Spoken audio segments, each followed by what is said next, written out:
Brian Wilson, Mary Catherine Ham, Brian Neiman, today's newsmakers, and you, the Morning Majority. 105.9 FM.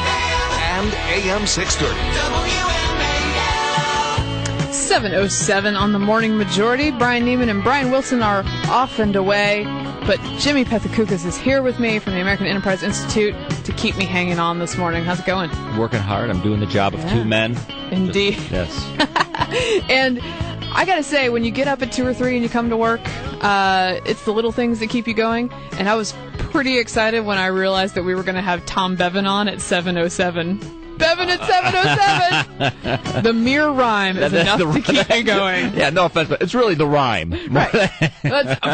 Tom Bevan plus the rhyme, and I am golden. That's a power combo. Good morning, Tom Bevan. How are you doing? Tom Bevan is from Real Clear Politics. Good morning. Great to be with you guys. Hey, I'm glad you're here. So let's start off with the basics on this election day, Arizona and Michigan. How many delegates are in play today, and are they binding? There's 30 delegates in Michigan, which will be awarded proportionally, and Okay. the 29 in Arizona are winner-take-all. Now, Romney's way ahead in Arizona. His lead there is in double digits, and I think Santorum's really not even competing there. But Michigan's obviously the big story for a variety of reasons, and that race is tight as a tick. We've got two new polls out this morning. One that from PPP, which is a Democratic-leaning outfit, they had Romney up 2 points. Their final poll shows Santorum up 1, so movement towards Santorum. And then Mitchell polling had Santorum up 2 yesterday. They have Romney up 1 this morning, so they're showing some movement to Romney. So it's overall, though, it's within the margin of error. Less than 2 points separate the two candidates in the Real Clear Politics average. So literally, it's a coin toss today. Anything could happen. I want to get right back to Michigan, but I do want to ask, why was Romney able to sew up Arizona so tightly? That's a good question. I don't know that anyone knows the answer. I mean, I think the state is a little bit better for him.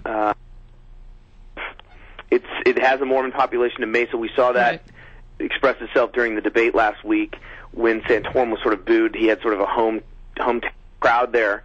And I think he spent more resources there, and he's got the backing of some prominent Arizonans like Governor Jan Brewer and John McCain, so I think that's also probably helping boost him in that state.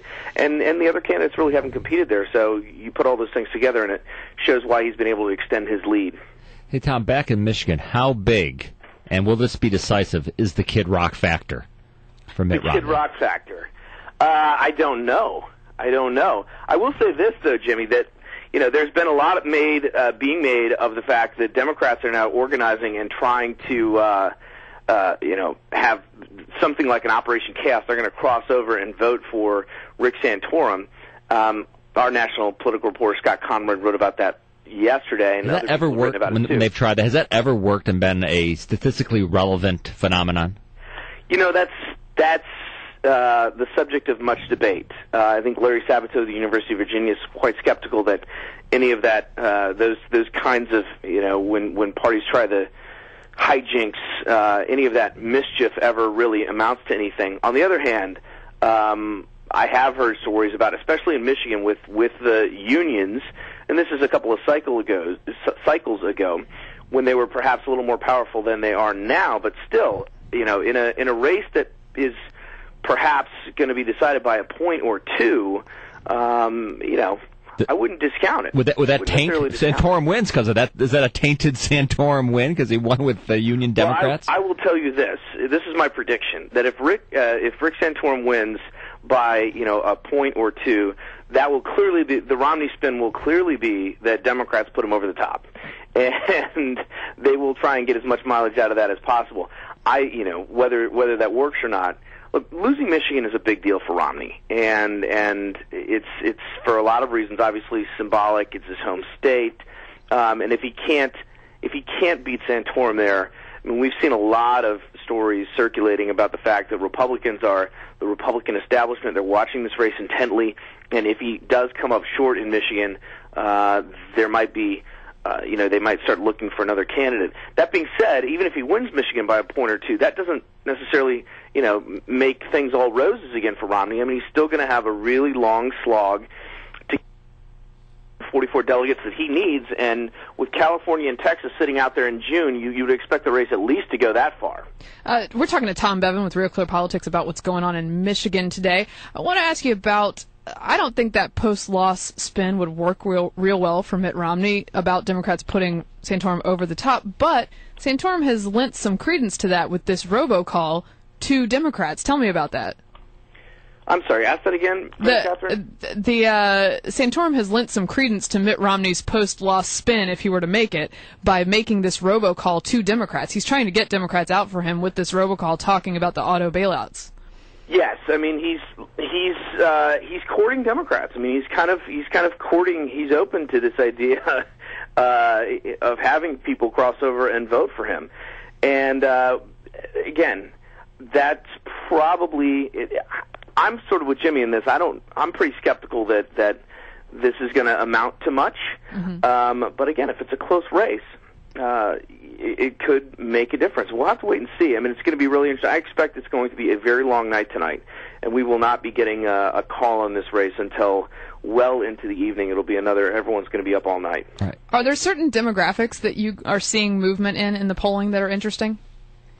Well, I haven't dug into the internals of these two new polls that are out this morning. I mean, obviously Santorum is courting, the Tea Parties, the evangelicals. I mean, what's really interesting about the last week or so is, I mean, Santorum is not a dumb guy. He's been involved in the political game for a long time, and he could clearly, I think, he's adept enough of a politician to put an end to a lot of the discussion of social issues if he wanted to. I mean, he knows how to play the game, and even though he keeps getting those questions from the media, to say, listen, I'm a proud of my faith and all of that, but I'm here to talk about jobs. That's what Americans want to talk about.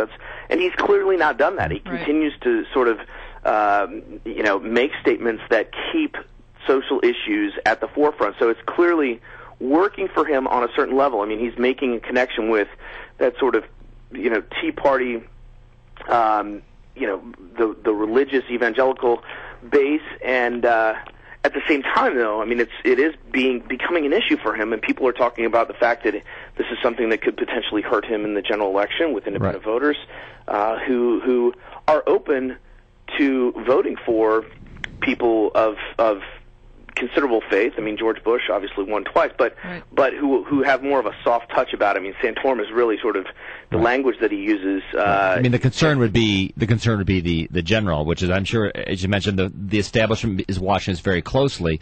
They're watching it closely, but to what end? If they're scared Santorum wins and might be the nominee, what's the other option? And no one else seems to be stepping forward. I mean, some dark horse, some new person jumping in. So, I mean, this is the field, right? I think, Jimmy, if Rick Santorum wins Michigan, I think the odds of some sort of brokered contested convention increase. Now, do they increase from 5 to 10%? Do they increase from 15 to 20%? That's clearly open to debate, and we'll have to see. I mean, there's still, you're right. I mean, the people that are typically mentioned as the white knights who will come riding to rescue the Republican Party. They're riding the other way, right? These guys, they're not riding to the sound of the guns. They're riding the other direction. Exactly. I mean, Mitch Daniels and Jeb Bush and Chris Christie. That being said, I mean, there's still, we're still in if this is a 9-inning baseball game, we're still in maybe the, second or third inning here. I mean, there's a lot of delegates that are still out there that won't be coming up for a couple of months. And this will, I think today's also important because it sets the tone for Super Tuesday. And you look at Super Tuesday, and if Gingrich does well in the South, if he doesn't collapse in the South, right, and he's able to pick up those delegates in Georgia, which I think has 76, the most at stake on Super Tuesday, and Tennessee and some other states, then Gingrich might be sort of still in the mix here. And of course, I think the big state next week is Ohio, and the question is if Santorum, he's ahead there now.